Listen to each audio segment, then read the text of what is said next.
이사야 47장 다 찾으신 줄 알고 한 절씩 교독으로 읽겠습니다. 처녀딸 바벨론이여 내려 뒷길에 앉으라. 딸 갈대하여 보좌가 없어졌으니 땅에 앉으라. 내가 다시는 곱고 아립답다 칭함을 받지 못할 것임이니라.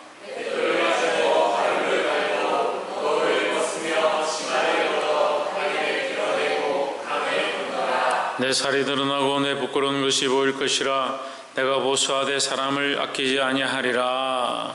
우리의 구원자는 그의 이름이 만군의 여호와 이스라엘의 거룩한 이시니라. 딸 갈대하여 잠잠히 앉으라. 흑암으로 들어가라. 내가 다시는 열국의 주무라 칭함을 받지 못하리라.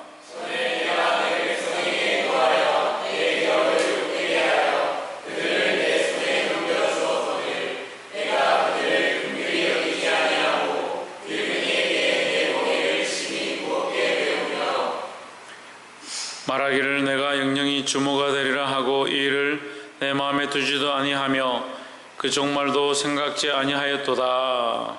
그러므로 사치하고 가만히 지내며 마음에 이르기를 나쁘니라. 나 외에 다른 이가 없도다. 나는 바보로 지내지도 아니하며 자네를 여러 인생으로 부르리라 하는 자여 너는 이제 들을지어다. 한날에 홀련히 자녀를 잃으며 가부가 되는 이 두 일이 내게 임할 것이라.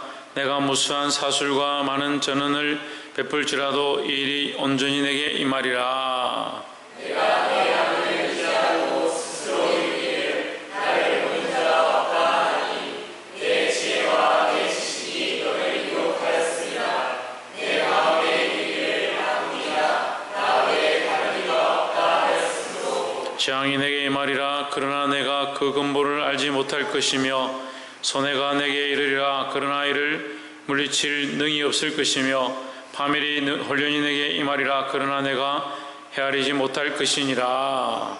이제 너는 젊어서부터 있었던 숨과 많은 수술을 가지고 가서보라. 혹시 유익을 얻을 수 있을는지 혹시 놀라게 할 수 있을는지. 내가 많은 모략을 인하여 피곤케 되었도다. 하늘을 살피는 자와 별을 보는 자와 월삭에 예고하는 자들로 일어나 내게 임할 그 일에서 너를 구원케 하여 보라. 그들은 중에 같아서 너의 하나님 그 불꽃의 제열에서 스스로 구원하지 못할 것이다. 이 불은 덮게 할 불이 아니요 그 앞에 앉을 만한 불도 아니니라. 너의 근로 하던 것들이 내게 이같이 되리니 함께 읽읍시다. 내가 같이 힘쓰던 자들이 내게 같이 되리니 어려서부터 너와 함께 장사하던 자들이 각기 제 길로 흩어지고 너를 구원할 자가 없으리라. 아멘. 할렐루야. 우리 옆에 상기사를 사랑합니다. 축복합니다. 할렐루야. 이사야서 47장 이 말씀 우리가 함께 나누겠습니다. 이사야서 47장은 바벨론에 대한 심판을 하나님께서 말씀하시는데 이 바벨론에 대한 심판을 보면서 이스라엘을 구원하는 것에 대한 우리가 시각을 볼 수 있고 바벨론 심판받음으로 이스라엘의 구원이 있다. 이것은 또한 우리가 하나님 나라를 바라보고 이 땅에 살아가면서 어려움과 환란이 있지만 이 땅이 또한 이 땅의 시대가 끝나고 결국 이 땅이 하나님 앞에 심판받게 될 때에 비로소 우리는 구원에 이른다. 이것을 예표하고 있다는 거죠. 바벨론은 이 세상을 얘기하는 겁니다. 바벨론은 또 더더욱 나가서 이 세상 나라를 얘기하는 겁니다. 바벨론은 더 분명하게 얘기하면 사단의 왕국을 얘기하는 겁니다. 사단의 왕국이 하나님의 백성들을 탄압하고 포로로 끌고 가고 그들을 괴롭게 하고 고난을 주고 있지만 우리가 이 땅 가운데 이런 고난과 어려운 가운데 살고 있지만 결국은 하나님께서는 이 바벨론을 무너뜨리시고 우리를 구원하실 것이다 라는 거죠. 그럼 우리는 누구를 바라봐야 되냐? 하나님을 당연히 바라봐야 되죠. 바벨론을 바라보는 것이 우리의 어리석은 시각이고 바르지 못한 판단이다 라는 겁니다. 하지만 실제로 우리는 바벨론을 너무 많이 의지합니다. 바벨론에 너무 많이 구속되어서 살아갑니다. 이것을 보아야 하고 특별히 말씀을 통해서 깨닫게 되기를 소망합니다. 47장 1절에 처녀딸 바벨론이여 내려와서 뒷거리 앉으라. 딸 갈대하여 보좌가 없어졌으니 땅에 앉으라. 내가 다시는 곱고 아립답다 일컬음을 받지 못할 것임이니라 했습니다. 어디에 앉으라 하느냐? 티끌에 앉으라. 보좌에 앉지 마라. 바닥에 앉으라. 땅에 앉으라. 하나님께서 그들을 낮추신다는 거죠. 그리고 그들을 끌어내려서 낮은 데 처하게 만들겠다는 거죠. 다시는 곱고 아립답다 일컬음을 받지 못할 것임이라. 2절에 맷돌을 가지고 가루를 갈고 너울을 벗으며 치마를 걷어 다리를 드러내고 강을 건너라 했습니다. 이 강을 건너고 치마를 걷고 이렇게 하면 3절에 내 살이 속살이 드러나고 내 부끄러운 것이 보일 것이라 내가 보복하되 사람을 아끼지 아니하리라 했습니다. 여자가 치마를 걷어내는 것만큼 부끄러운 일이 없다. 수치를 드러내는 것이 없다는 겁니다. 바벨론이 그렇다.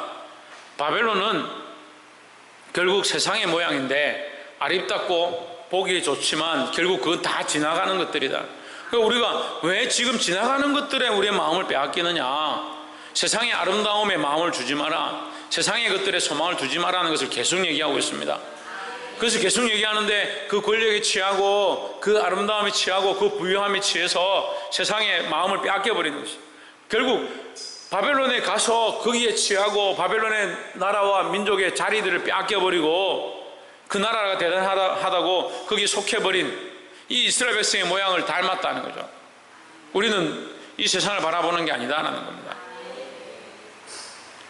세상의 소망을 두지 않기를 주의 이름으로 축복합니다. 그럼 우리의 소망은 어디 있습니까? 우리의 소망은 하나님 나라에 있습니다.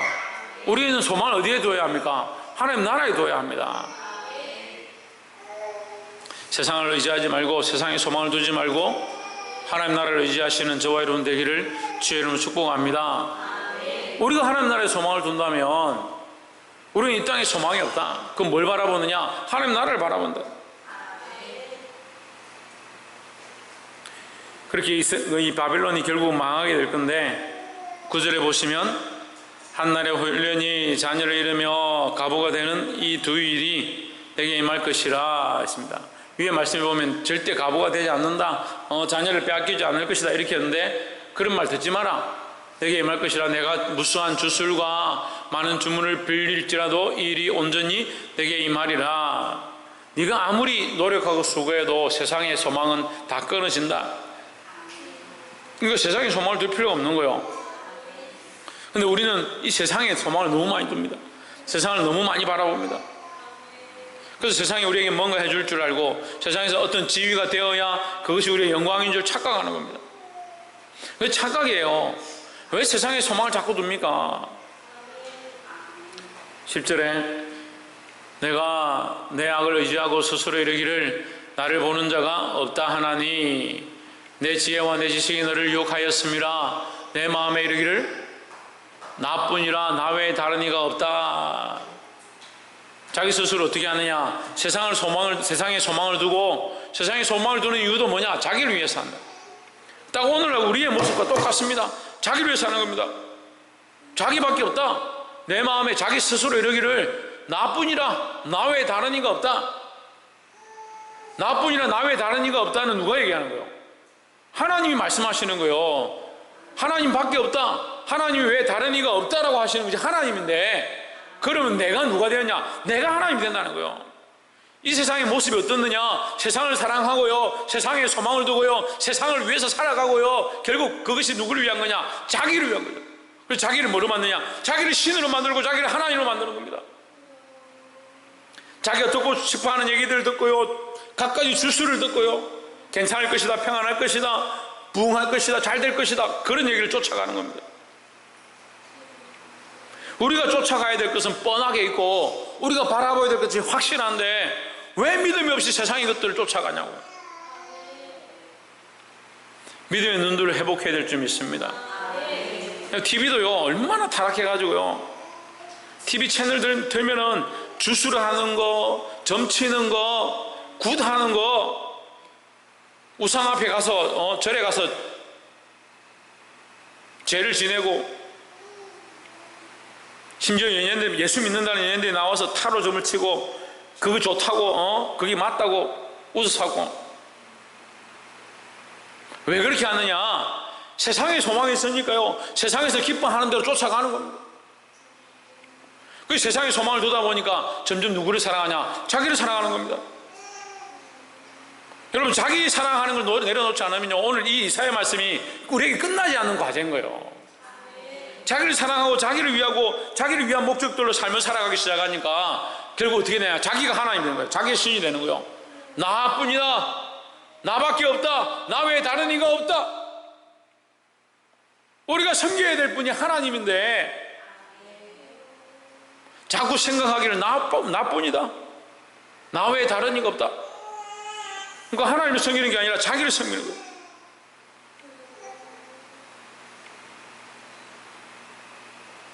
11절에 재앙이 내게 임하리라. 그러나 내가 그 근원을 알지 못할 것이며 손해가 내게 이르리라. 그러나 이 일을 물리칠 능력이 없을 것이며 파멸의 혼련이 내게 임하리라. 그러나 내가 알지 못할 것이니라 하십니다.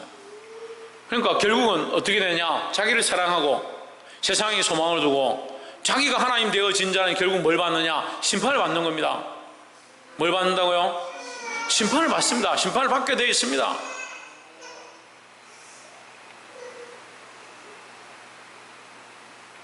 뭘 받게 되어 있다? 심판을 받게 되어 있다는 거예요. 우리가 이 믿음의 방향들을 정확하게 가져야 되는데, 우리가 예수 믿고 하나님 나라를 바라보고 하나님 나라에 소망을 두면 결국 우리가 하나님 나라에 들어가서 받게 될 상급들을 기대하고 그것을 바라보고 믿음으로 사는 겁니다. 하지만 세상에 소망을 두면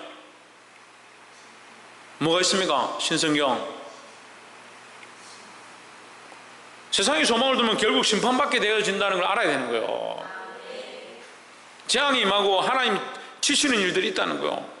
나는 하나님 백성이고 나는 하나님 믿으니까 하나님 설마 나에게 심판하시겠습니까? 참말의 말씀입니다. 반드시 대가 지불이 있다. 분명히 알아야 합니다. 하나님 우리를 사랑하시고 아끼지만 사랑하시고 아끼기 때문에 뭐가 있냐? 매가 있는 거예요. 그걸 정신을 차려야 돼요. 믿는 사람들에게 무슨 재앙이 있느냐? 믿는 사람들이 무슨 하나님 앞에 맞는 것이 있느냐? 왜 없어요? 정신을 차리려고 하나님 매를 드시죠. 그게 맞지 않도록 정신을 차리고 빨리 돌아와야 된다는 거예요. 14절에 보라, 그들은 초계 같아서 불에 타려니 그 불꽃의 세력에서 스스로 구원하지 못할 것이라 했습니다. 우리가 영적으로 보면 이게 어떤 모습 같습니까? 영적으로 볼 때 어떤 모습 같아요? 이 지옥 심판을 얘기하는 거예요. 바벨론 나라가 결국 하나님 앞에 불꽃에 타게 된다. 이것은 요한계시록에서 예언하는 것과 똑같습니다. 지금 이사야서에서 실제로 바벨론 나라에 대해서 경고하시지만 이것은 요한계시록에서 이 세상 나라의 음녀, 바벨론 그 음녀가, 그 큰 음녀가 세상에 많은 사람들을 미혹해서 뭐하게 하냐? 세상에 소망을 두고 세상을 사랑하게 하고 세상의 달콤한 것들 쫓아가게 하는 그 음녀가 결국은 무저갱에 지옥불에 던져질 것이라는 거예요. 이 이사야서에서 바벨론이 불에 타는 것, 결국 뭘 얘기합니까? 세상의 심판을 얘기하는 겁니다. 자기를 사랑하는 것들에 대한 심판을 얘기하는 거예요. 세상을 사랑하면요, 우리도 세상이 불탈 때 같이 타는 거예요. 그 정신을 차려야 됩니다. 보라, 그들은 초계 같아서 불에 타려니 그 불꽃의 세력에서 스스로 구원하지 못할 것이라. 구원할 자가 없다는 거예요. 이 불은 덮게 할 숯불이 아니요 그 앞에 앉을 만한 불도 아니니라 했습니다. 이 따뜻하게 데우는 것이 아니다는 거예요. 완전히 태워서 멸망시키는 것이다는 거예요. 15절에 내가 같이 힘쓰던 자들이 내게 이같이 되리니 어려서부터 너와 함께 장사하던 자들이 각기 제 길로 흩어지고 너를 구원할 자가 없으리라 하십니다. 각기 어디로 가느냐? 자기 길로 가는 겁니다. 자기 길로. 왜 자기 길로 가느냐? 너를 구원할 자가 없다. 그리고 다시 말하면요, 세상에서 구원할 자가 없다라는 거죠. 세상을 의지하면 세상에서 우리를 구원해 줄 자가 없다. 바벨론도 마찬가지다. 바벨론을 구원할 자가 없다. 그럼 우리는 누가 구원하느냐? 우리는 예수 그리스도가 구원하는 거예요. 그럼 우리 세상에 소망을 두지 않고 어디에 소망을 둬야 되냐? 예수 그리스도에 소망을 두고요, 하나님께 소망을 두고요. 하나님이 소망의 하나님이다. 소망의 하나님. 로마서의 결론이 뭐예요? 하나님께 소망이다. 하나님께 소망이다. 소망의 하나님이 모든 기쁨과 평강을 믿음 안에서 너에게 충만케 하시기를 원한다는 거예요. 그 소망에 하나님께 소망을 두고 하나님 나라에 소망을 두고 하나님께서 우리에게 허락하실 것들에 소원을 둬야 된다는 거예요. 그래서 그렇지 않은 것들의 세상에 이웃에게 이게 맛보는 것들에 아름다운 것들에 자꾸 소망을 두기 시작하면 결국 그것이 불탈 때 함께 망한다는 거예요. 이것이 오늘 바벨론의 멸망을 통해서 우리에게 가르쳐주는 교훈이고 또한 우리가 영적으로 봐야 될 일이고 역사적인 사실이었고 또한 이것이 역사적인 사실로 드러나게 될 것이라는 거예요. 말씀을 맺겠습니다. 사랑하는 성도 여러분, 우리가 밝히 알아야 될 것은 세상에 소망을 두어서는 안 된다라는 겁니다. 아름다운 것, 눈에 보기 좋은 것, 당장에 즐거운 것, 그런 데 마음을 빼앗기지 말고 조금 더 자자, 조금 더 눕자, 조금 더 먹자, 그렇게 하고 있지 말고 정신을 차리고 세상에 대한 소망을 끊어버리고 그 세상을 쫓아가다 보면 어떻게 된다? 두 번째가 뭐예요? 예? 세상을 쫓아가다 보면 어떻게 된다고요? 무슨 세상과 함께 손발 받는다 그랬어요? 어떻게 된다 그랬어요? 세상을 쫓아가다 보면 자기가 하나님 된다고요. 자기가 하나님 된다고요. 세상이 우리에게 가르쳐주는 게 그거예요. 자기를 사랑해라. 네가 최고다. 너밖에 없다. 너밖에 다른 이가 없다. 세상이 그렇게 가르쳐준다고요. 왜 성도들이 그러냐? 세상을 자꾸 따라가니까 그래요. 세상을 따라가니까. 세상의 얘기를 자꾸 듣거든요. 옆에 있는 사람들 말을 자꾸 듣거든요. 하나님 말씀 안 듣는 거요. 또 그런 사람들이죠. 하나님 말씀 요만큼 듣고 세상의 말도 요만큼 듣고 이 종합 결론을 내리는 거예요. 이야, 대단하죠. 그런 종합 결론을 내릴 만큼 자기가 지혜로운 줄 알아요. 하나님 말씀에 전적으로 순종해야 하고 복종해야 하고 충성해야 된다는 거예요. 세상에 우리를 구원할 자가 없다는 것을 알고 이것이 우리에게 경고하는 경고의 메시지인 줄 알고 하나님 나라에 분명한 소망을 두고 사시기를 주의 이름으로 축복합니다. 기도하겠습니다.